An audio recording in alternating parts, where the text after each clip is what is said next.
Who's there? It's Sharon and Joey. Hi, come on in. What's happening? Jeff, can you do me a big favor? I just got a call from the office. They want me to look into a computer problem right away. Would you mind watching Joey until I get back? Sure, no problem. Is he asleep? Yeah, he just fell asleep 10 minutes ago. He usually sleeps for a couple of hours at this time of day. But if he wakes up, just give him a bottle.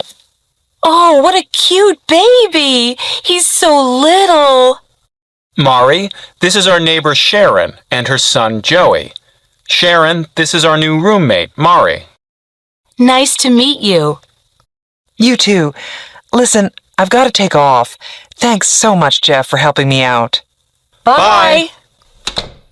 Hey, Jeff, I didn't know you liked babies. Well, Joey is special.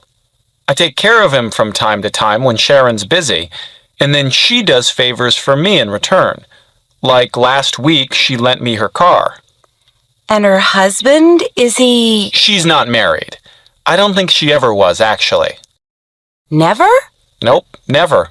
I think she's happy being a single mother. Oh, is that pretty common in America? Well, it's certainly becoming more and more common. Even Nancy used to talk about it. You know, before she got married. Hi, guys. Hi. Hi.